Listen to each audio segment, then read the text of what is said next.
menghancurkan Islam tidak bisa dengan perang. Menghancurkan Islam harus dengan harta, ekonomi.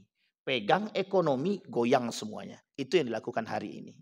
Makanya apa yang dikuasai oleh Yahudi pertama sekali? Ekonomi. Kalau kita lihat hari ini, perperangan politik hari ini itu bukan persoalan apapun, persoalan duit, kekuasaan dan uang. Sekarang kekuasaan bisa dibeli dengan uang atau tidak? Bisa. Kekuasaan bisa dibeli dengan uang. Nah, ini kasusnya baru Bapak Ibu bisa lihat kan. 968 triliun. Sampai sekarang tak jelas kasusnya. Kita bicara ini kata Gus Bahak, saking rendahnya harga diri manusia itu bisa dibeli. Siapa mereka? Orang yang tidak beriman. Itu Ustaz Adi Hidayat, orang yang paling rendah harga dirinya itu adalah yang meleburkan diri dia kepada dunia. Kenapa kok bisa dibeli? Harga dirinya bisa dibeli. Kaum Yahudi mudah menghancurkan umat Muslim, itu mudah katanya. Kasih aja duit. Kasih duit, selesai katanya. Coba bayangkan ketika dikasih duit. Persoalan kasus Israel Palestina begitu kencangnya, dikasih duit, datang dia. Tiba-tiba datang konsolidasi atau kerjasama, berangkat dia ke Israel. Nah, coba bayangkan, hanya karena piti, Pak. Nah, karena itu tadi kecintaan mereka terhadap dunia menampakkan. Jadi orang yang nifak itu Allah tunjukkan.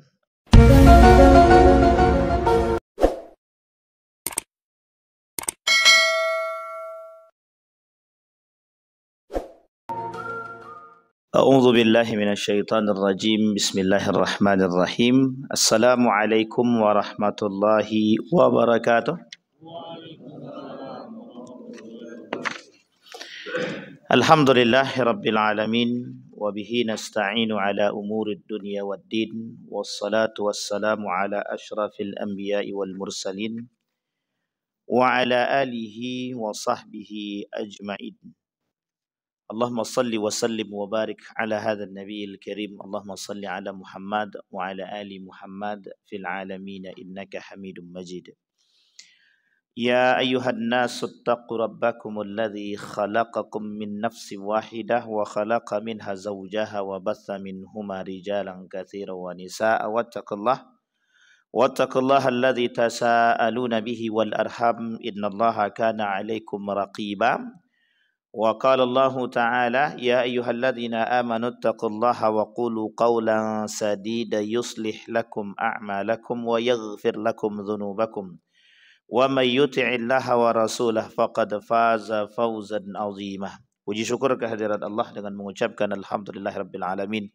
Bersalawat kepada Nabi dengan mengucapkan Allahumma salli ala Muhammad wa ala ali Muhammad fil alamin innaka Hamidum Majid. Bapak Ibu sekalian yang berbahagia, mudah-mudahan di subuh hari ini Allah melimpahkan rahmat dan karunia-Nya kepada kita. Insyaallah kita yang hadir husnul khatimah dan istiqamah dalam kebaikan dan ketaatan kepada Allah. Amin ya rabbal alamin. Allah anugerahkan rumah tangga yang sakinah, mawaddah warahmah, anak-anak yang saleh dan salihah. Insyaallah kita semua tetap yang berada dalam lindungan Allah. Dan insya Allah kita termasuk orang-orang yang dicintai oleh Allah Subhanahu wa Ta'ala. Amin ya rabbal alamin. Bapak Ibu sekalian yang berbahagia, di subuh hari ini kita melanjutkan kajian kita tentang fenomena atau fitnah-fitnah yang terjadi di akhir zaman. Dia ada fitnah yang di akhir zaman itu fitnah yang sudah terjadi, ada yang fitnah yang belum terjadi atau yang akan terjadi. Dan ada beberapa fitnah-fitnah yang lain sebelum kita bertemu dengan tanda-tanda kiamat besar. Nah, fenomena-fenomena dan tanda-tanda kiamat seperti ini disebut dengan tanda-tanda kiamat kecil. Yang pasti akan datang, pasti. Tidak mungkin tidak, karena Nabi yang bilang. Kalau Nabi yang bilang itu pasti datang. Hanya saja kita menunggu. Nah, menunggu kedatangan hari kiamat ini dengan fenomena-fenomena atau tanda-tandanya itu butuh, menjawabnya butuh dengan keimanan dan ketakwaan. Kalau kita tidak beriman salah. Tapi kalau kita beriman ya wajib, hukumnya memang wajib beriman. Seperti kata para ulama dalam kitab Armageddon itu, Nabi bilang bahwa salah satu tanda datangnya hari kiamat itu adalah dengan lahirnya Nabi. Lahir Nabi tanda kiamat. Meninggalnya Nabi tanda kiamat. Kemudian meninggalnya Umar, tanda kiamat. Utsman, tanda kiamat. Ali, tanda kiamat. Perperangan Ali, tanda kiamat. Perperangan Muawiyah, tanda kiamat. Bahkan sampai Nabi dalam hadisnya mengatakan begini. Kelak kata Nabi di akhir zaman itu yang akan banyak merubah sunnahku, kata Nabi di dalam riwayat yang lain itu, hadisnya mauquf. Kata Nabi, kelak di akhir zaman, kalau mauquf biasanya nggak sampai kepada Nabi, tapi sampai kepada para sahabat. Yang terjadi di akhir zaman itu yang pertama sekali merubah daripada sunnah-sunnahku, kata Nabi, kata para ulama itu, kata para sahabat itu, sampai dimulai dari masanya daulah atau dinasti Umayyah. Jadi ketika dinasti Umayyah itu akan terjadi perubahan. Singkat cerita itu sering terjadi dan bisa dilihat dalam sejarah.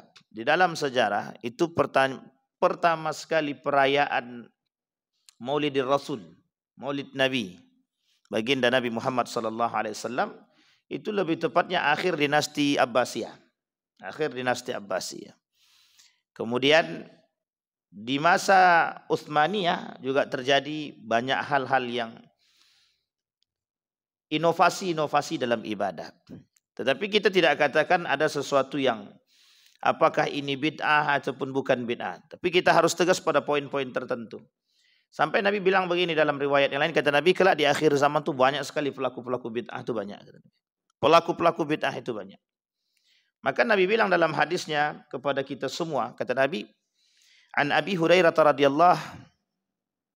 radhiyallahu anna Rasulullah sallallahu alaihi wasallam qala, kata Nabi, badiru bil a'mal salih. Jadi kata Nabi begini, ketika Nabi menyampaikan kepada para sahabat itu, kata Nabi, badiru bil a'mal salih. Perbanyak bersegera melakukan amal-amal soleh yang baik, yang sesuai. Kenapa demikian? Karena kalimat selanjutnya itu ada. Kalimat selanjutnya ini yang membuat kita agak sedikit khawatir. Kata Nabi, ka qita'il lail, fitanan ka qita'il lail, yusbih mu'minan wa yumsi kafiran. Atau sebaliknya kata Nabi, yumsi mu'minan wa yusbih kafiran. Kata Nabi, cepat melakukan ibadah yang baik, yang sesuai dengan tuntunan, kata Nabi. Kenapa begitu? Ada orang di subuh hari, pagi hari dia beriman, malam dia kafir, kata dia. Malam dia beriman, siang dia kafir, kata dia. Itu Nabi yang bilang. Kata Nabi, wa yusbihu mu'minan wa yumsi kafiran, yumsi mu'minan wa yusbih kafiran. Jadi manusia itu, kata Nabi, kelak di akhir zaman itu seperti itu dia. Terbelah dua. Seperti mata uang dengan dua sisi yang berbeda. Tapi jadi satu. Malam dia jadi mukmin, siang jadi kafir. Ini sebenarnya kiasan. Bukan hanya kiasan, tapi ini peringatan, kata Nabi. Kenapa saking mudahnya kelak manusia membolak-balikkan keadaan dan keimanannya itu.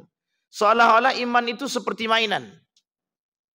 Dan tidak salah itu. Ibadah itu di akhir zaman, kata Nabi, kelak di akhir zaman itu ibadah itu seperti orang-orang yang muslim bukan mukmin. Orang-orang muslim mempermainkan ibadah. Jadi membuat ibadah itu sekehendak perutnya saja. Tuh. Jadi bahasa Jawanya itu kan, sakarap mulah katanya gitu. Jadi sesuka hati dia buat. Kita ambil contoh misalkan. Sampai dikatakan oleh Imam Al-Ghazali, ada orang yang melaksanakan ibadah dengan inovasi dan cepat, gitu. Itu bid'ah, gitu. Itu bid'ah yang sesungguhnya. Gitu. Ini saya tidak kemana-mana sebenarnya, tapi karena kondisi judulnya sama gitu. Contohnya seperti salat tarawih yang 23 rakaat, kemudian dilakukan dalam waktu yang 10 menit sesingkat mungkin. Itu bid'ah betulan itu, Pak. Nah, kita betul-betulan aja, kita harus sampaikan apa adanya. Itu bid'ah benaran itu.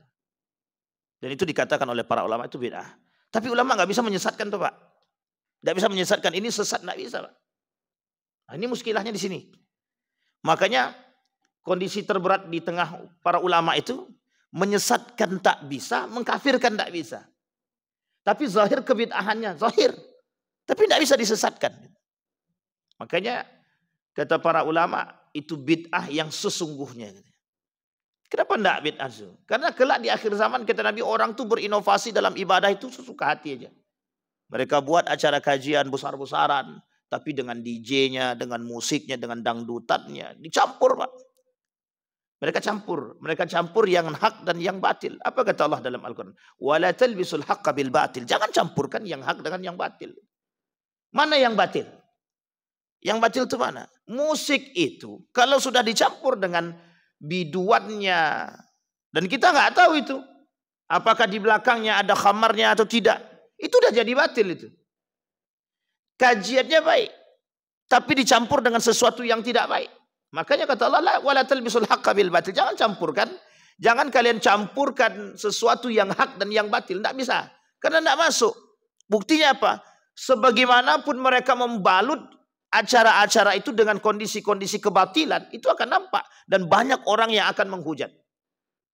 Kenapa mereka menghujat? Karena mereka tahu ini tidak cocok, tidak masuk. Misal peringatan nuzul Quran misalkan dibuat di depan masjid, tapi di situ ada dendang-dendangnya, berdendang dengan musik keyboardnya, dangdutannya segala macamnya. Meskipun irama yang didangdutkan itu sholawat misalkan, tapi itu mencoreng yang harusnya tidak dilakukan. Maka itu terjadi sebuah kesubhatan itu, subhat yang besar. Itu para ulama begitu. Sehingga kata Nabi, badiru bil a'malis salih. Saking tak nampaknya lagi, saking subhatnya, saking abu-abunya keadaan ketika itu, kata Nabi, maka cepat-cepatlah beribadah dengan baik, kata Nabi. Nanti kalian tidak akan tahu orang seperti itu tuh. Karena banyak yang mengatakan sholat seperti ini, yang 23 rakaat dilakukan dalam 10 menit, itu banyak yang mengikut dan banyak yang membenarkan. Bahkan yang membenarkan dari kalangan para pengikut gitu. Sama perbuatan-perbuatan seperti yang dilakukan kajian-kajian yang dibarengi dengan musik irama yang tidak baik itu dianggap benar, itu dianggap benar. Yang membenarkan siapa? Para pengikut. Dengan dalilnya apa? Inovasi untuk mengajak orang kepada kebaikan. Ya kita lihat, lebih banyak mana? Lebih banyak yang ikut apa yang tidak ikut? Maksudnya lebih banyak yang berubah atau yang tidak berubah? Nah, ini masalah, Pak. Dari sini kondisi kita. Nah, kata Nabi, saking bercampurnya antara yang putih dan yang hitam itu tidak nampak. Maka yang ketika itu bertahan, kata Nabi, yang bisa melihat mana yang baik dan mana yang buruk itu. Sehingga Bapak Ibu sekalian yang berbahagia, kata Nabi, badiru bil amalis salih. Kelak akan terjadi fitnah yang besar di antara umat manusia, kata Nabi, maka bersegeralah kalian melakukan kebaikan agar kalian selamat. Kenapa, kata Nabi? Malamnya orang beriman, besoknya orang kafir. Besoknya mereka beriman, malamnya mereka kafir. Begitu seterusnya. Sampai Allah katakan dalam hadis kursi, sampai Nabi katakan dalam hadisnya, kata Nabi, Allah itu yabsutu yadaihi, mengangkat tangannya. Allah itu mengangkat tangannya. Saking mengangkat dan dibukanya tangannya tadi, apa yang dilakukan oleh Allah tadi? Liyatuba musi'ad nahar. Jadi dia membuka tangannya jika datang hambanya di malam hari, berdoa kepada Allah, Allah ampunkan untuk dosa dia yang di siang hari. Jika di siang hari Allah tetap membuka tangannya, yabsutu yadaihi bin nahar liyatuba musi'al lail. Jika hambaku, kata Allah, melakukan dosa di malam hari, maka ketika mereka di siang hari meminta kepadaku, kata Allah, aku buka tanganku, aku ampunkan. Nah, ini penting, Pak, untuk dipahami. Dan ini bagian daripada amal saleh. Kata Nabi, fitanan ka qita'il lail. Fitnah itu seperti malam dan siang. Malam dan siang ini berbeda tapi dalam satu. Seperti mata uang. Yabi'u dinahu bi aradin minad dunya, kata Allah. Nah, kita ambil contoh. Kalimat yang sederhana, kata Nabi. Fitnah yang nampak dengan posisi yumsi kafiran wa yusbih mu'minan, atau yusbih kafiran wa yumsi mu'minan. Itu contohnya orang yang malamnya kafir, siangnya beriman. Siangnya kafir, malamnya beriman. Itu bagian daripada orang-orang yang yabi'u dinahu bi'aradin minad dunya. Bagian daripada itu adalah orang-orang yang menjual agamanya. Kok malam dia lisannya bisa beriman? Kok paginya dia bisa melakukan kafir, kekufuran? Kok bisa ke paginya mereka beriman, malamnya mereka kufur? Tidak salahkah demikian? Yabi'u dinahu. Mereka memperjualbelikan agamaku, kata Allah. Bi'aradin minad dunya, dengan harga-harga dunia. Kenapa kok dengan harga dunia? Mereka permainkan agamaku siang dan malam. Kadang mereka beriman, kadang mereka kafir. Bahkan Allah sebut dalam Al-Quran, hari ini mereka beriman, besok dia kafir. Hari ini beriman, besok kafir. Hari ini beriman, besok dia kafir. Apa kata Allah? Lan tuqbala minhum, tidak akan diterima lagi, kata dia. Murtad, mukmin. Murtad, kemudian mu'allaf. Murtad, mu'allaf. Murtad, mu'allaf. Begitu terus. Sampai Allah katakan orang ini mempermainkan agama. Orang-orang yang mempermainkan agama seperti ini, kata Allah, lan tuqbala ba'daha. Setelahnya nggak akan diterima, kata Allah. Ada orang seperti itu, ada. Hari ini dia mu'alaf, besok dia murtad. Hari ini mu'alaf, dia besok murtad. Sama dengan kondisi yang tadi, beriman, kafir, beriman, kafir, beriman, kafir. Jadi seolah-olah agama ini mainan. Kata Allah, yabi'u dinahu bi'aradin minad dunia. Itu karena dunia, kata dia. Karena urusan dunia mereka permainkan demikian, kata dia. Jadi segitu tidak bernilainya agama di mata mereka. Disitulah Nabi mengatakan, sangat menekankan kepada kita, yuk melakukan amal soleh, kata Nabi. Perbanyak. Kenapa? Karena orang yang beramal dengan soleh, beramal soleh yang baik, yang benar, yang sesuai dengan tuntunan Nabi, itu yang selamat. Kalau tidak, kita dicampur adukkan, itu semua orang mengatakan. Kita lihat, ketika kegiatan-kegiatan keagamaan yang dibalut, tidak tahu nih apakah kegiatan syubhat yang dibalut dengan keagamaan, atau kegiatan keagamaan yang dibalut dengan kesubhatan, dengan bid'ah-bid'ah seperti itu, tujuannya apa? Tidak salah, Pak. Itu banyak sekali sumber-sumber dananya. Banyak sekali. Kita tidak suuzon, Pak. Tidak suuzon. Tapi bisa kita lihat, bisa kita pastikan. Orang-orang yang mohon maaf. Orang yang menjual agama dengan lisan mereka. Mereka jadikan agama pembalut kepentingan mereka. Coba perhatikan. Mereka dengan mudahnya bergaya, mempamerkan hartanya, alat transportasinya, gaya hidupnya. Tapi lisan mereka menjual agama. Lisannya menjual agama. Ini fitnah, Pak. Lisannya menjual agama. Tapi apa yang mereka lakukan? Tidak menampakkan karakternya di hadapan manusia yang berakhlak. Dengan gayanya kakinya diangkat merokok begini. Tapi mereka memberikan kajian. Mereka lemparkan uang-uang seolah-olah na'udzubillahi min. Ini fitnah, Pak. Boleh Bapak Ibu lihat sekarang fitnahnya. Fitnah agama, fitnah dianggap ibadah. Mereka buang duit seolah-olah mereka punya uang banyak. Tapi mereka ceramah, mereka memberikan kajian. Mereka menyampaikan poin agama. Begitukah yang dicontohkan oleh baginda Nabi Muhammad SAW? Pernahkah Nabi mengatakan, pernahkah Nabi mencontohkan memberikan uang begini? Tidak pernah, Pak. Nabi memberikan sedekah di mana orang naik, di mana orang turun, di situ ditaruh. Dan Nabi tidak tahu siapa orangnya bahkan. Nabi tahu orangnya, tapi orangnya nggak tahu siapa yang akan memberi. Dan ini penting, Pak. Dan ini sangat-sangat tidak etis. Ketika dalam kajian-kajian menghina, mencaci maki dengan lisan, tak sejalan dengan apa yang dia sampaikan dengan pribadi dan akhlak dia sendiri. Itu fitnah, Pak. Itu fitnahnya, itu subhatnya, itu bid'ahnya. Dan hal-hal seperti ini sangat bid'ah sekali. Kata para ulama, kata Imam Hasan Al-Basri, bid'ah yang paling berat di akhir zaman itu bid'ahnya ibadah. Yang tersebar di tengah umat manusia. Baik, itu hadis yang pertama. Maka kata Nabi, badiru bil a'mal salih fitanan ka qita'il lail yusbihur rajul mu'minan wa yumsi kafiran wa yumsi mu'minan wa yusbih kafiran yabi'u ahadahum dinahu bi'aradin minad dunya. Apa tujuan mereka melakukan demikian? Tujuannya cuma satu, untuk mengharapkan dunia. Lisan mereka gunakan untuk menjual agama, tapi dengan penjualan agama mereka mendapatkan hal demikian. Mereka mendapatkan dunia, mereka mendapatkan apa yang mereka inginkan. Kemudian kata Nabi di dalam hadis yang lain, di dalam hadis selanjutnya kata Nabi tentang fitnah akhir zaman, tada'al umam ala ummatil islamiyah. Kalau umat muslim itu dengan perkara tersebut, banyaknya fitnah yang selanjutnya yang terjadi, terpecah belahnya umat muslim yang dikelilingi oleh orang-orang yang ingin memangsa mereka. Tada'al umam. Kata Nabi di akhir zaman itu umat muslim itu banyak sekali, tapi mereka dikelilingi kelompok-kelompok minoritas. Kelompok-kelompok minoritas yang mengelilingi mereka itu ingin memangsa mereka seolah-olah mereka itu adalah makanan yang dimangsa. Oleh siapa semua? Banyak golongan yang memangsa. Kalau kita kemudian katakan begini secara singkatnya, Indonesia ini sedang dikelilingi oleh negara-negara yang ingin memangsanya, Pak. Orang akan berebut mencari negara Republik Indonesia ini untuk mencari apa? Apa yang bisa diambil. Islam begitu sekarang. Umat muslim hari ini atau Islam hari ini itu dikelilingi oleh berbagai macam. Sama sepertinya kejadian kepada Daulah Utsmaniyah. Ketika Turki Utsmani itu dikelilingi oleh berbagai macam negara untuk menghancurkan Islam. Sebutlah Prancis, Inggris, kemudian Jerman, kemudian salah satu negara Islam yang ikut campur juga ingin menghancurkan dan bekerja sama dengan Inggris untuk menghancurkan Islam. Setidaknya 3 negara besar ketika itu yang memegang tampuk kekuasaan dunia, 3. Jerman, Inggris, Prancis ingin menghancurkan Daulah Utsmaniyah, Turki Utsmani. Hanya dengan satu proyek rel kereta api untuk menembus dari Turki sampai ke Hijaz, Mekah, dan akan melewati negara India. Apa yang mereka lakukan?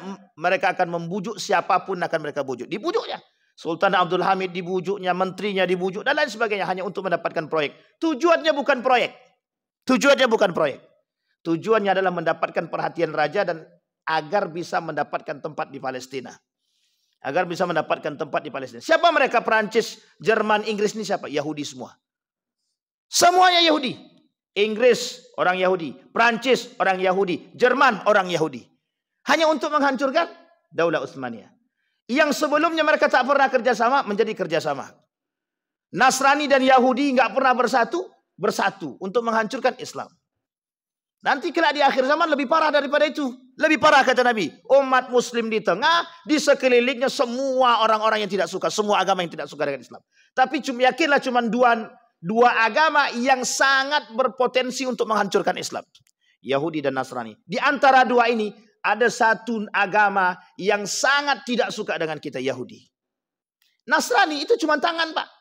Nasrani itu cuma tangannya Yahudi untuk menghancurkan Islam. Kenapa? Karena jumlah kaum Yahudi ini sedikit. Saking sedikitnya jumlah Yahudi ini, kata Yahudi, kami tidak sanggup menghancurkan Islam semuanya. Caranya bagaimana? Cari tangan yang lain. Siapa tangan yang lain? Nasrani, Pak. Maka bekerja samalah Yahudi dan Nasrani untuk menghancurkan siapa? Islam. Bagaimana caranya? Negaranya mana? Kuasai negaranya. Negara mana? Amerika, Inggris, Prancis, dan lain sebagainya. Jerman, Uni Soviet, semua kerjasama. Hanya untuk menghancurkan satu saja umat muslim. Satu saja umat. Maka kata Nabi, kelak di akhir zaman umatku itu ka ghusa'is sail, kata Nabi. Seperti buih di lautan. Banyaknya umat muslim tuh. Tapi semuanya lemah-lemah gitu deh. Tidak ada yang kuat, semuanya lemah-lemah. Kenapa lemah-lemah? Inilah yang kemudian disampaikan oleh Nabi. Kata Nabi, penyakitnya wahan. Ada penyakit wahan. Orang tak kuat dengan dunia, orang tak kuat dengan harta. Ulama bisa dibeli, orang alim bisa dibeli, pemerintah bisa dibeli, dan lain sebagainya. Hanya karena dunia, hanya karena duit. Orang kalau sudah dapat duit, sulit untuk bicara. Orang kalau sudah dapat dunia, orang tidak bisa ngapa-ngapain. Maka apa kata kaum Yahudi itu? Menghancurkan Islam tidak bisa dengan perang. Menghancurkan Islam harus dengan harta, ekonomi. Pegang ekonomi, goyang semuanya. Itu yang dilakukan hari ini. Makanya apa yang dikuasai oleh Yahudi pertama sekali? Ekonomi. Pemerintahan butuh duit apa tidak? Politik butuh duit apa tidak? Pendidikan butuh duit apa tidak? Kalau kita lihat hari ini, perperangan politik hari ini itu bukan persoalan apapun, persoalan duit.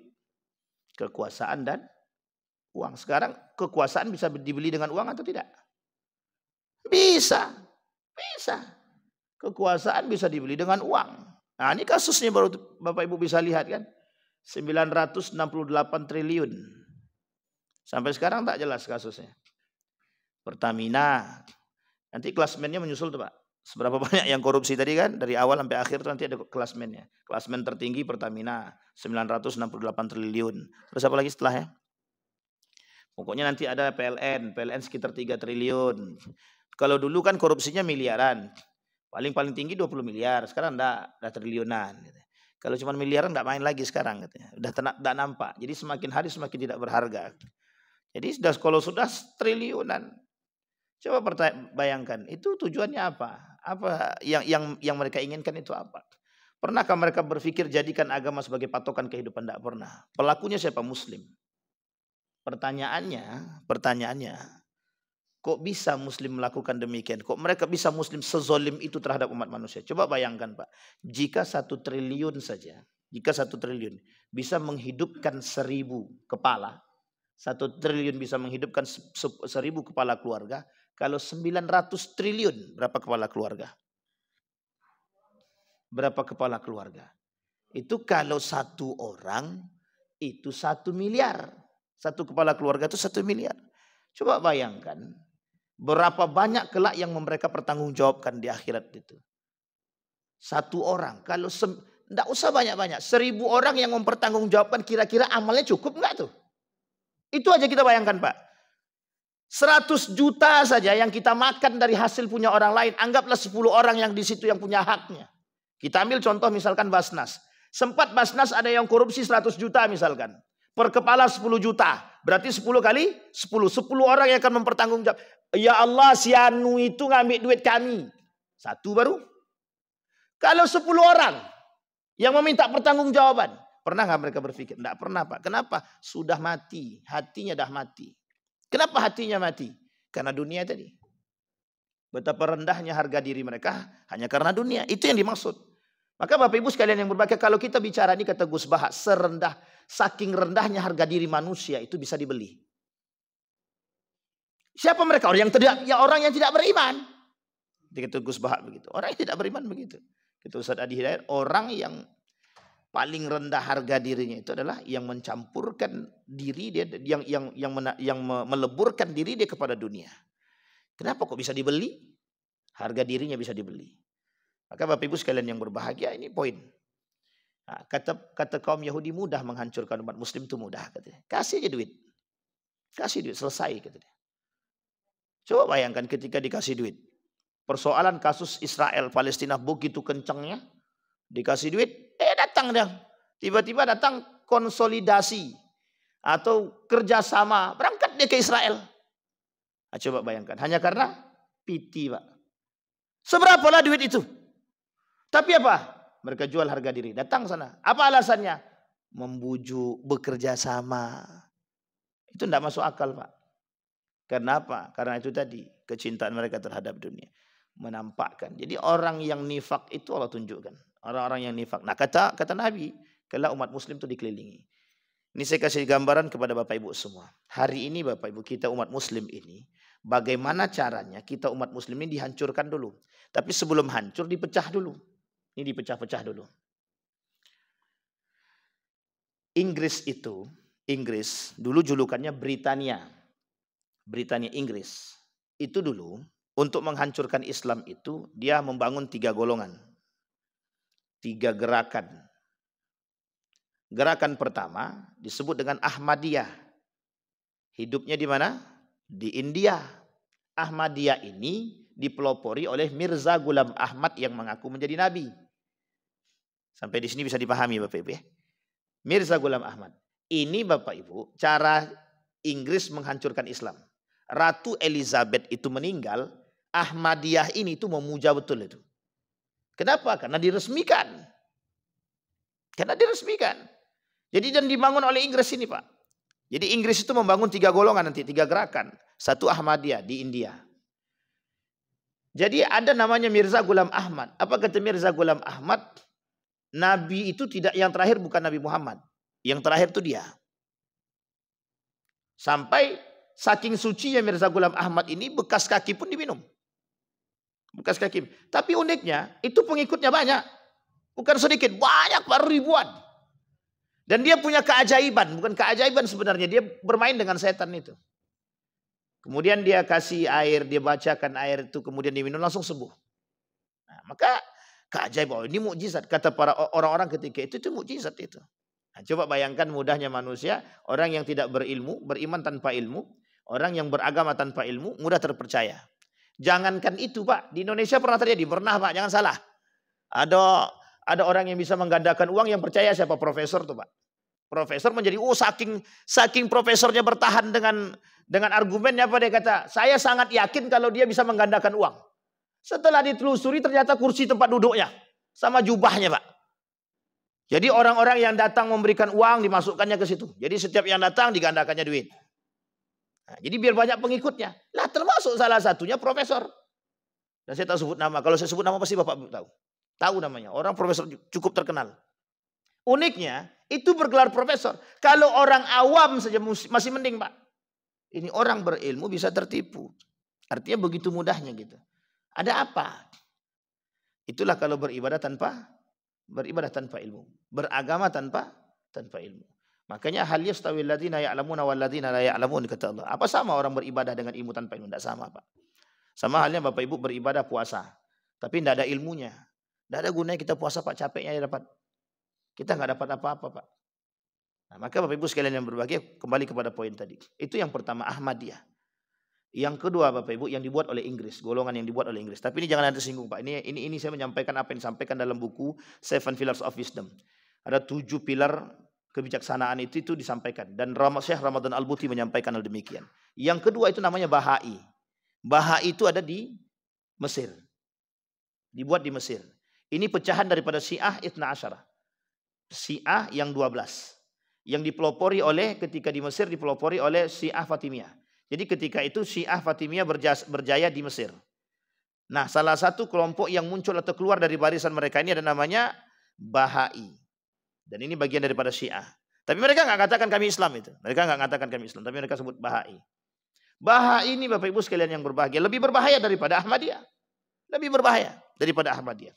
Dan lebih menyesatkan. Ini boleh dikatakan Ustaz, boleh. Dan sudah sampai ke Indonesia. Pernah terjadi Bapak Ibu. Dan pernah bukan diresmikan. Ketika itu pernah salah satu menteri agama yang datang ke sana. Untuk melihat, entah itu diresmikan kita nggak tahu. Tapi yang jelas dia datang. Entah milad atau apa tak tahu. Yang jelas menteri agama ketika datang. Lebih tepatnya menteri agamanya Lukman siapa itu? Lukman Hakim apa Lukman Saifuddin? Lukmanul Hakim. Menteri agama kita. Sebelum Yakut. Nah itu. Sebelum Yakut siapa? Fakhrul Razi. Sebelum Fakhrul Razi? Lukmanul Hakim atau Lukman Saifuddin? Agak pokoknya Lukman lah. Ada Lukmannya yang jelas. Itu Pak. Datang tuh Pak. Datang.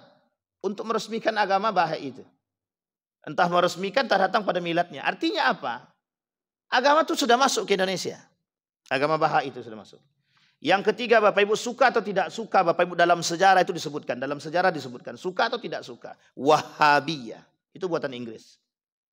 Buatan Inggris. Dan Syekh Ramadan Al-Buti menyampaikan dalam ceramahnya sebelum dibom itu. Beliau sampaikan. Yang tiga-tiga ini sengaja dibangun untuk memecah belah umat. Sengaja dibangun, dibuat untuk memecah belah umat. Peran Inggris serius waktu itu. Sebelum runtuhnya Daulah Utsmaniyah. Kenapa? Kata Saudi bilang, Mekah dan Madinah itu punya kami. Dan berada dalam kekuasaan kami sebenarnya. Tapi ketika Turki Utsmani masih ada, dia nggak bisa ngapa-ngapain Pak. Yang pemegang tertinggi kan khilafah. Dipegang nih oleh Turki Utsmani. Akhirnya mereka ingin memisahkan diri. Bagaimana caranya memisahkan diri? Ketika terjadi permusuhan antara Jerman, Inggris dan Prancis, di situ momen terbaik bagi Saudi untuk memisahkan diri. Maka ketika runtuh Turki Utsmani, habis 1925 runtuh Turki Utsmani, langsung Pak diambil oleh kerajaan Saudi. Batas Hijaz itu. Tidak lagi dipegang oleh Turki Utsmani. Tidak lagi dipegang oleh kerajaan Islam yang lain. Tapi langsung dipegang oleh kerajaan Saudi. Jangan salah Pak. Dan ini politik. Maka saya dikatakan kepada kita semua, cara menghancurkan umat Islam kata Yahudi itu cara satu. Buat umat Muslim itu terlena dengan dunia. Apa kata Louis itu? Kata Louis begini dalam tahanan itu. Ketika Louis itu ditahan oleh Salahuddin Al-Ayyubi itu, apa kata Louis? Menghancurkan Islam tidak bisa dengan perang. Kalau dengan jihad kita kalah. Sekarang bagaimana cara cari apa yang mereka suka? Hancurkan generasi-generasi mereka.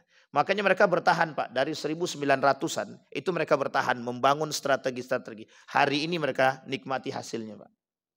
Hari ini mereka nikmati hasilnya. Apa hasilnya hari ini? Betapa banyaknya umat Muslim itu yang keluar daripada jalurnya Pak. Berapa banyak orang-orang yang terpengaruh dengan pikiran-pikiran dunia hari ini. Orang tidak cinta lagi terhadap agama. Orang cinta dunia. Orang sudah pakai akal, bukan lagi pakai ini.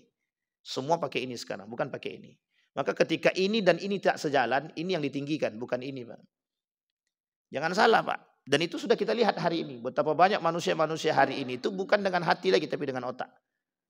Kalau tak masuk akal, tak mau terima. Nah, dan ini poin penting. Cara mereka menghancurkan. Maka strategi Yahudi itu bagus. Cara menghancurkan Islam bukan dengan berlawanan dengan Islam. Tapi cari-cari orang-orang yang bisa kita hasut. Belilah mereka. Nah, setelah dibeli mereka, dari lisan mereka lah menghancurkan. Siapa mereka? Kaum-kaum munafik. Di mana mereka? Di antara umat muslim itu sendiri. Berat apa tak berat itu, Pak? Sehingga kita nggak tahu nih, umat orang-orang munafik itu berada di antara kita atau tidak. Sekarang saya tanya Bapak Ibu, umat orang-orang munafik itu ada nggak di antara kita? Jangan di sini, jangan di sini, di luar, di luar. Kalau di sini banyak tersinggung nanti. Tapi sangat mungkin Pak. Yang namanya nifak dan munafik itu. Nah, kita ambil contoh misalkan begini. Ketika Israel dan Palestina berantem, ada sekelompok orang bekerja sama dengan Yahudi. Sudah tahu Palestina dibombardir, dia malah datang ke sana. Itu bagian daripada kemunafikan, Pak. Dalam kitab Al-Wala' wal Bara', orang yang loyal kepada Yahudi, orang yang loyal kepada musuh Islam, bagian daripada musuh. Bagian daripada, ada namanya kitab Al-Wala' wal Bara'. Dalam kitab tersebut, orang yang loyal kepada musuh Islam, berarti mereka bagian daripada musuh.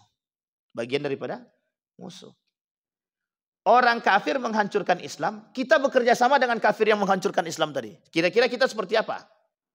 Bagian daripada itu, Pak. Makanya dikecam oleh para ulama. Setiap orang yang mendukung Yahudi, setiap orang yang mendukung Yahudi yang menghancurkan Palestina, setiap orang yang mendukung Israel, Muslim kan dia, itu bagian daripada kemunafikan. Orang munafik maksudnya. Dan itu orang-orang munafik. Baik Bapak Ibu sekalian yang berbahagia. Jadi kita kondisi umat muslim itu lemah. Di akhir zaman kata Nabi. Maka ketika lemah begini apa yang harus dilakukan oleh seorang muslim? Yang dilakukan oleh seorang muslim cuma dua Pak. Di akhir zaman ketika betul-betul terjadi kekalutan di antara. Sudah tidak tak nampak lagi kebaikan itu. Maka kata Nabi umat muslim harus melakukan dua hal. Bukan harus memilih di antara duanya. Bertahan dengan golongan.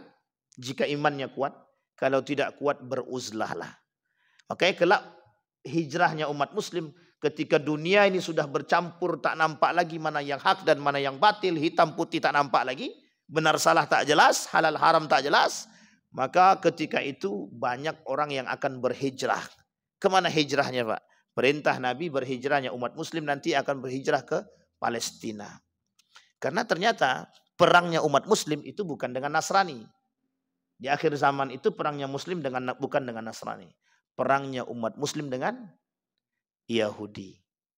Perangnya kita dengan Yahudi. Tapi yang tua bapak-bapak yang tua-tua insya Allah tidak ketemu. Yang muda-muda pun belum tentu ketemu. Kita berdoa kepada Allah semoga kita nggak ketemu Pak. Kalau sempat ketemu bahaya juga Pak. Tapi kalau kita mau berhijrah ya tidak ada masalah. Kata Nabi umat muslim orang-orang beriman akan hijrah ke Palestina. Dan orang-orang Yahudi yang berada di negara-negara Eropa akan kembali ke Israel. Nah, jadi nanti perangnya begini Pak. Orang Yahudi yang ada di Eropa balik Pak, berhijrah Pak. Mereka pindah Pak untuk memenuhi Israel. Umat Muslim akan berhijrah Pak. Dengan kegaduhan dunia ini mereka akan berhijrah. Kemana hijrah? Ke Palestina. Disitulah nanti akan berkumpul, bertemu satu Israel, satu. Tapi Israel sini disebutkan oleh Nabi bukan Israelnya. Tapi yang disebut oleh Nabi di sini Yahudinya. Karena Yahudi ini agama. Dan umat muslim ini Islam itu agama. Maka disebutlah oleh para ulama. Bukan perang antara muslim. Bukan perang antara manusia dengan manusia. Tapi ini perperangan agama. Mana yang benar? Agama Yahudi kah atau Islam kah? Tapi yakinlah kata Allah yang dimenangkan yang mana? Pasti Islam. Tidak mungkin Yahudi. Kita tahu pasti menang, Islam itu pasti tahu. Kita tahu Pak. Hanya saja hari ini umat muslim itu dibuat dulu. Dibayang-bayangkan kemana-mana. Padahal kita tahu kemenangan itu pasti di tangan umat muslim. Pasti. Karena perang akhirnya itu antara muslim dengan Yahudi dimenangkan oleh muslim. Tapi Allah tak sebutkan di situ perang berhadap bersama Israel. Tapi perang bersama Yahudi Pak. Karena Yahudi itu berubah dari golongan, dari komunitas menjadi agama. Itu baru-baru ini. Dulu Yahudi itu bukan agama.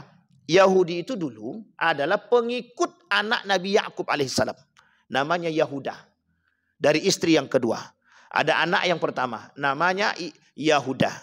Yang selalu membuat strategi kepada hancurnya Yusuf. Yang tak suka dengan Yusuf, yang tak suka dengan Benyamin. Ini namanya Yahuda. Yahuda nanti punya keturunan. Cucunya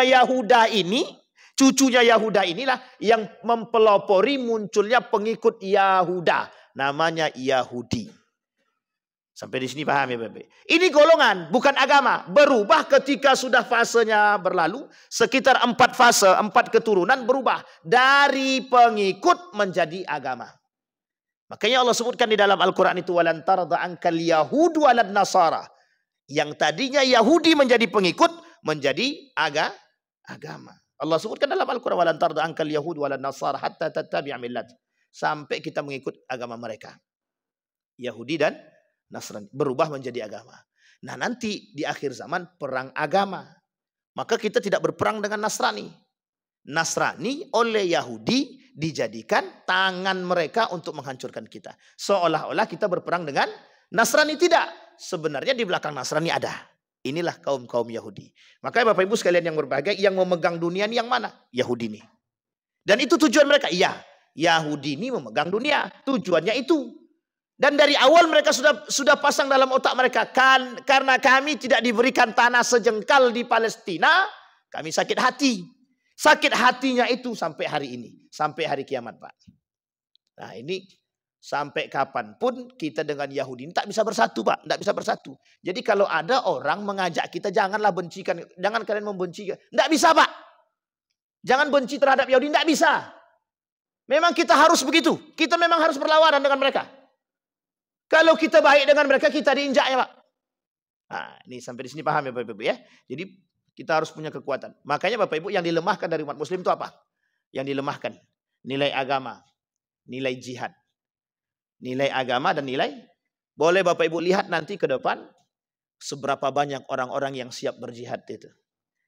Orang jihad melawan hawa nafsu aja goyang. Jihad melawan hawa nafsu aja goyang Pak. Kenapa saya katakan jihad melawan hawa nafsu goyang? Nampak sedikit, oi mobil tuh bagus. Udah hilang Pak. Yang tadinya mobil sudah ada 2 di rumah, enggak jadi Pak. Nambah baru. Itu jihad melawan hawa nafsu Pak. Kita sudah terpedaya dengan dunia. Sudah banyak orang cinta dah lemah Pak. Enggak bisa lagi ngapa-ngapain. Makanya kata para pengamat itu, kalau ingin melemahkan mereka mudah saja. Kasih duit. 1 miliar. Masih bertahan. 1 T. Goyang Pak. Goyang. 100 juta lah, 100 juta orang 1 miliar aja kami tidak goyang, apalagi 100 juta kata. Dikasih 1 triliun. Goyang Pak. Maka kelak apapun bisa keluar dari lisan orang-orang yang terbeli dan tergadaikan. Apapun bisa keluar dari lisan orang-orang yang tergadaikan. Kita ambil contoh Pak. Kita ambil contoh yang paling sederhana. Kuat imannya Pak. Tapi ketika sudah tergadaikan, yang tadinya lisannya berkata A bisa berubah menjadi B. Nah, saya sejalan dengan perkataan Pak Mahfud MD itu. Kata Pak Mahfud MD, malaikat pun masuk bisa jadi setan gitu. Malaikat aja bermain politik bisa jadi setan. Ini karena urusan apa Pak? Urusan dunia. Jadi sebegitu beratnya kita menghadapi dunia. Iya Pak. Makanya kata Nabi, yang paling kalau orang di akhir zaman bertahan dengan keimanan dia, itu yang paling kuat dan yang paling tangguh kata Nabi. Karena di akhir zaman tuh orang seperti memegang bara api, kuat-kuatan Pak, antara kuat dan tidak kata Nabi. Makanya kata saya berdiskusi dengan Dr. Mustafa Umar, kata Ustaz Mustafa Umar. Sederhana beliau menyampaikan ketika itu. Kata beliau, orang di akhir zaman tuh kata dia, itu semuanya sudah tidak nampak kata dia. Kata Dr. Mustafa Umar, tidak kelihatan lagi sudah. Hanya orang yang kuat-kuatan iman saja kata dia. Mana orang yang suka berjihad dan tidak berjihad itu nampak katanya. Hanya saja kita orang beriman ini kata beliau orang yang beriman itu berada pada posisi yang sangat sedikit katanya. Yang diantara kita ini muslim semua. Muslim, sekian banyak muslim kata beliau, yang sedikit ini adalah mukmin katanya. Ini Bapak Ibu bisa bayangkan. Nah, kemudian beliau mengatakan nasihat di akhir itu, jadilah di antara bagian kecil ini, bukan yang besar. Bukan yang besar, tapi di antara bagian kecil ini. Apa itu maksudnya? Maksudnya beradalah di antara orang-orang yang beriman meskipun sedikit. Karena kelak kata beliau, orang-orang beriman itu bertahan dengan keimanan mereka. Muslim terganggu dengan dunianya Pak. Nah, maka kata Nabi, yang menyebabkan kita lemah itu apa? Kata Nabi. Kata Nabi, yang menyebabkan kalian lemah itu bukan apa-apa. Wahan. Hubbud dunya wa karahiyatul maut. Cinta terhadap dunia dan benci dengan kematian. Bapak Ibu sekalian yang berbahagia, ada pertanyaan Bapak Ibu? Ada pertanyaan? Ini adem-adem tenang. Boleh Bang. Abang ini memang rajin betul. Insya Allah. Waalaikumsalam warahmatullahi wabarakatuh. Yang membedakan?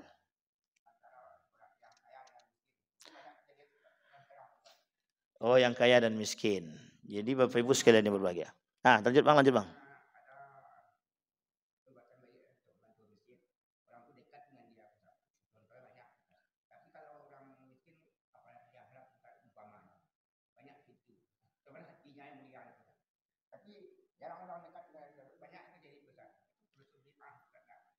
Banyak orang yang dekat dengan orang kaya. Oh iya. Oh, bukan bid'ah, fitnah. Apakah itu termasuk fitnah? Iya, itu termasuk fitnah. Itu fitnah akhir zaman begitu memang. Imam Ghazali bilang orang kaya itu terhormat, tapi terhormatnya bukan dengan iman, tapi dengan harta. Jadi mau kafir dia, mau muslim dia punya banyak duit, dia dicium orang tangannya. Itu fitnah begitu. Dan disampaikan oleh Imam Al-Ghazali begitu. Kata Imam Al-Ghazali, kelak yang membuat orang itu wa inad darahima taksur rijala mahabatan wa majalasa. Kelak yang membuat orang itu terhormat itu bukan iman, tapi harta. Cuman uniknya, kata Imam Ghazali uniknya, orang berharta itu kelak yang tadinya begini badannya, begini dia lagi. Tahu maksudnya Bapak Ibu? Sombong dan angkuh dengan harta. Sehingga jangan salah kalau di akhir zaman tuh kita lihat orang-orang kaya itu begini. Kenapa? Tahu maksudnya Bapak Ibu? Jadi yang dimaksud itu adalah kata Nabi, kelak di akhir zaman itu akan terjadi fenomena begini. Orang bersedekah itu tak lagi memperhatikan etika. Orang bersedekah itu tak lagi memperhatikan sedekah. Kata Imam Al-Ghazali dalam kitabnya Asrarul Zakah itu, kelak itu begini, tak bisa orang membedakan mana etika dan mana hukum. Orang memberikan bantuan, ngantri ribuan orang, ratusan orang ngantri ini untuk mengharapkan sembako. Dan dibagi aja. Secara hukum tak ada masalah itu Pak. Secara hukum tak ada masalah. Secara etik bermasalah banget itu Pak. Itu merendahkan orang. Sangat merendahkan kata Imam Al-Ghazali. Makanya kenapa Nabi bersedekah itu, kalau Nabi mau sedekah, di mana Nabi tengok tuh orangnya, di mana dia lewat naiknya, di mana dia naik, di mana dia turun, atau dari masjid itu keluar dari masjid itu pintu mana, sendalnya di mana, Nabi taruh di sendalnya. Kenapa demikian? Nabi tak pengen merendahkan orang. Makanya Pak, kalau kita mengkaji kajian Imam Al-Ghazali, apa kata Imam Al-Ghazali? Kalau kita masih bersedekah dan memandang orang itu rendah, miskin dia, kasihan dia, itu belum sampai itu kita dia. Cuman ada cumanya. Apa cumanya? Kalau itu tergantung tingkatan. Itu tingkatan orang yang sudah tidak lagi berharap itu. Cuman kalau kita sekarang, kalau begitu kita tunggu, tidak akan sedekah-sedekah orang Pak. Sampai sini paham maksud saya? Artinya apa? Kata Umar bin Khattab, orang kuat itu tiga. Orang kuat itu tiga. Satu orang yang bersedekah, orang sedekah itu tiga. Kata Umar bin Khattab. Satu antara dia dengan Allah saja yang tahu ketika dia bersedekah. Yang kedua, yang tahu dia orang yang menerima dan Allah. Yang ketiga, dia dan semuanya. Dan itu dilakukan oleh Nabi tiga-tiganya. Pertama, Nabi bersedekah cuma Nabi dan Allah yang tahu. Yang kedua, itu Nabi dengan orang yang menerima sedekah dan Allah. Yang ketiga kata Nabi, siapa yang mau bersedekah sekarang kata Nabi. Ini ada orang nggak mampu, siapa yang mau bersedekah? Utsman angkat tangan, Abu Bakar angkat tangan, Abdurrahman angkat tangan, dan angkat tangan semua. Artinya apa? Itu pamer? Enggak pamer. Kenapa begitu? Memancing. Itu sahabat. Kalau sekarang, kan begitu poinnya, itu sahabat. Sahabat itu terjaga hatinya. Kalau sekarang, kalau bisa sekarang mereka sedekah, enggak harus ditulis nama, kalau perlu di depannya harus ada. Enggak tertulis hajinya di depan kita dihabisi. Pakai haji. Jadi namanya harus ditulis dan harus embel-embel dan titel-titel ya Pak. Nah, ini penting nih. Ini fenomenanya begitu Bang. Fitnah akhir zaman itu begitu. Fitnah akhir zaman. Nah kata Nabi fitnah akhir zamannya lagi dalam hadis yang lain kata Nabi. Orang kelak di akhir zaman banyak yang bersedekah. Sampai orang tidak butuh lagi harta itu. Saking banyak. Cuman sedekah mereka itu bukan karena aku kata Allah. Kenapa? Kehormatan mereka, harga diri mereka, dunia mereka, penghormatan mereka, dan pujian. Dan Nabi. Jadi orang kelak di akhir zaman banyak yang bersedekah tuh banyak Pak. Banyak sedekah sampai tidak butuh lagi tuh. Sampai orang miskin itu, orang-orang fakir tuh tidak butuh lagi sedekah gitu. Saking banyaknya orang bersedekah. Cuma sedekah mereka bukan untukku kata Allah. Kata Nabi bukan untuk Allah, tapi untuk siapa? Untuk dunianya, kehormatannya, untuk dihargai, untuk dipuji, dan untuk dilihat dan lain sebagainya. Dan itu fitnah. Nah, miskin tuh tidak ada. Kata guru saya miskin tuh tidak ada. Yang ada tuh yang berkecukupan. Jadi Allah sebut agna wa aqna. Agna wa aqna dalam Al-Quran. Kenapa Allah gandeng kalimat agna dan aqna? Karena sebenarnya orang kaya yang tak puas itu miskin. Orang kaya yang tidak pernah puas itu miskin. Ada orang kaya yang tidak pernah puas-puas? Ada. Selalu. Ada orang kaya yang tamak, yang hirsun, dan lain sebagainya. Rakus, segala macam. Itu kan orang-orang yang korupsi sampai triliunan itu kan rakus semua itu. Orang miskin semua itu. Itu yang berhak dizakati itu. Iya Pak. Sangat berhak dizakati mereka seperti itu. Karena hutangnya banyak. Hutangnya banyak itu Pak. Itu mereka orang-orang seperti ini Pak. Mohon maaf kalau mereka tidak bertobat kepada Allah. Itu orang paling bangkrut di muka bumi itu. Berapa banyak mereka yang menuntut besok itu. Semua orang-orang yang menuntut itu, kalau tak cukup pahala dia, maka semua, anggaplah orang itu 100.000 orang. 100.000 orang semua itu besok menuntut. Kalau pahalanya sudah habis 100.000 orang nih, semua dosa-dosanya diberikan kepada orang tadi. Itu paling bangkrut tuh. Makanya disebut itu paling bangkrut begitu. Kembali kepada pertanyaan abang tadi. Apakah itu fitnah? Fitnah bang. Memang itu kata Nabi itu fitnah akhir zaman itu. Nah, uniknya begini. Ada poin terakhir yang ingin saya ambil dari perkataan beliau tadi. Kalau dekat dengan orang, dekat dengan si anu. Misalkan orang miskin ini dekat dengan si anu. Kalau kita yang tak dekat, tak dapat Ustaz. Oh ya, itu memang biasa Pak. Sunnahnya begitu. Sunnah akhir zaman. Emang begitu Pak. Tidak hanya di situ Pak, di mana-mana. Di mana-mana. Semua begitu. Aku kenal dia. Nah, kalau karena kenal, mudah cair Pak. Ini saya pengalaman pribadi nih Pak, pengalaman pribadi. Saya ketika itu membuat proposal sedikit-sedikit sebelum kita tutup. Ketika itu kami punya proposal orang tak mampu sekolah Pak, kuliah. Dan ini jalur ketika itu saya masih di staf ahli DPRD Provinsi itu. Ketika saya masih staf ahli DPRD Provinsi. Jadi karena kita maju sendiri untuk membantu orang ini, itu enggak ada kekuatan Pak. Enggak ada kekuatan sama sekali. Itu enggak mau terima, sudah tutup katanya. Maaf, beasiswanya sudah tutup, bantuan tutup. Tiba-tiba tak sengaja saya masih di situ Pak. Datang orang bawa proposal dari anggota dewan si A gitu. Diterima ya Pak. Apa nak sakit hati awak buat di situ? La ilaha illallah saya bilang. Mengamuklah saya di situ. Jadi karena ada titipan, kenalan lewat. Awak enggak punya apa-apa, enggak ngapa-ngapain Pak. Saya bilang hari kiamat besok kita tanggung jawab. Kita perhitungkan di hari kiamat. Tapi kadang-kadang itu juga butuh kadang-kadang. Butuh kalau ada dalam kebaikan. Buktinya itu Pak. Jadi seorang ibu-ibu betul-betul mengharapkan bantuan. Tapi ini kondisinya sudah cukup lama. Meninggal karena bukan tidak dapat bantuan. Terlambat bantuan itu datang. Meninggal.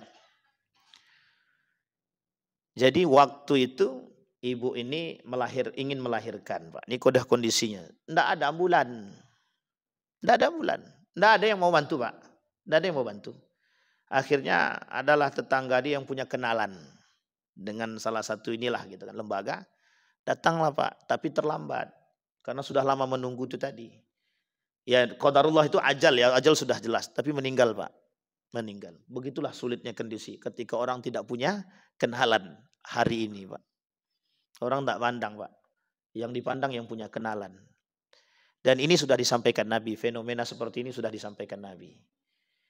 Kata Nabi, yang lebih parah lagi kata Nabi, manis dada minas sultani kurban illa wa masdada minallahi illa bu'dan kata Nabi. Orang-orang yang mendekat kepada penguasa, siapapun mereka yang mendekat kepada penguasa, tidak akan pernah bisa dekat dengan Allah. Orang yang mendekat kepada penguasa tidak akan pernah dekat dengan Allah. Ini yang Nabi sampaikan kata Nabi, wa masdada minas sultani kurban illa wa masdada minallahi illa bu'dan.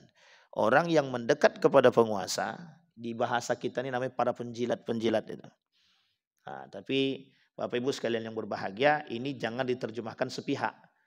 Nah, tapi yang dimaksud dengan jangan dipahami dengan sepihak, kita harus pahami dulu kondisi ini. Tapi begitu banyaknya orang-orang yang kelak di akhir zaman, kata Nabi, dzal wajhin, bermuka dua. Bermuka dua. Itu Bang ya. Jadi fenomena, itu fenomena dan fitnah. Nah, maka apa yang harus kita lakukan? Jangan rendahkan harga diri. Jangan rendahkan. Nabi paling anti dengan orang-orang yang merendahkan diri di hadapan manusia. Dan Allah paling tak suka. Nabi Musa itu kenapa dimarahin sama Allah? Itu karena sombong, Pak. Karena sombong. Banyak cerita di dalam Al-Quran, begitu juga dalam hadis Nabi, orang-orang yang merendahkan diri di hadapan manusia itu Allah tak pandang, Pak. Allah tak pandang. Allah tidak mau melihat mereka itu. Apa contohnya? Kalau bahasanya Buya Hamka itu orang-orang yang merendahkan diri di hadapan manusia itu syirik-syirik modern gitu deh. Syirik modern. Nah, kalau pelaku begini enggak susah Pak, habis amal bidah. Wa habitat a'malum, habis amal ibadah kita dibakar. Baik begitu Bapak Ibu sekalian yang berbahagia, ada pertanyaan lain cukup? Puasa Bapak Ibu ya? Ini puasa yang keberapa? Udah 15 ya? Udah setengah, tak terasa sudah setengah Bang. Alhamdulillah tinggal setengah bulan. Insya Allah kita lebarannya sama Muhammadiyah dengan NU. Insya Allah tahun ini puasa mulai sama, maka diakhiri dengan sama-sama. Mudah-mudahan sama-sama mengakhiri. Kalau tidak nanti Muhammadiyah duluan. Atau Muhammadiyah duluan atau pemerintah duluan, terserah lah pokoknya. Mana yang duluan lah. Ini unik Pak fitnahnya Pak. Fitnah paling unik nih sebelum saya tutup. Jadi kalau pokoknya mana yang paling cepat lebaran itu paling banyak pengikutnya. Mau Muhammadiyah mau NU terserah. Betul enggak? Enggak serius. Itu benar itu Pak. Jadi di Perawang itu waktu Idul Adha, waktu Idul Fitri itu. Berapa jumlah orang Muhammadiyah di sini Pak? Kata beliau sedikit cuma Ustaz ya. Sangat sedikit. Itu dalam Ramadan saya ngisi Pak. Pas lebaran sampai ke jalan Pak. Yang ikut sholat. Loh kok bisa sebanyak ini Pak? Ah, itulah Pak partisipannya Muhammadiyah. Saya bilang ketawa saya. A'udzubillahi minasyaitonir rajim. Bismillahirrahmanirrahim. Alhamdulillahirabbil alamin. Hamdas syakirin hamdan naimin. Hamda yuwafi ni'amahu wa yukafi mazidah ya rabbana lakal hamdu kama yanbaghi li jalali wajhikal karim wa 'azimi sultanik. اللهم فقهنا في الدين وعلمنا التأويل اللهم صل على محمد وعلى آل محمد في العالمين إنك حميد مجيد اللهم اغفر لنا ذنوبنا وذنوب والدينا وارحمهما كما ربيانا صغرا اللهم أعنا على ذكرك وشكرك وحسن عبادتك اللهم اغفر لهم وارحمهم وعافيهم واعف عنهم وأكرم نزولهم ووسع مدخلهم واجعل الجنة مثواهم اللهم ثبت قلوبنا بالإيمان وطهر قلوبنا به اللهم ثبت قلوبنا بالإيمان وثبت قلوبنا الله وطهر قلوبنا بالإيمان اللهم انفعنا بما علمتنا وارزقنا علوما تنفعنا في الدين والدنيا والآخرة اللهم اجعل تجمعنا تجمعا مرحوما واجعل تفرقنا من بعده تفرقا معصوما اللهم إنا نسألك إيمانا كاملا ويقينا صادقا وعملا صالحا مقبولا وتجارة لن تبور اللهم انصر من نصر الدين واخذل من خذل المسلمين اللهم انصر إخواننا المجاهدين في فلسطين وفي غزة وفي كل مكان اللهم دمر اليهود أهلك الكفرة والمبتدئ والمشركين أعداءك أعداء الدين ربنا آتنا في الدنيا حسنة وفي الآخرة حسنة وقنا عذاب النار والحمد لله رب العالمين السلام عليكم ورحمة الله وبركاته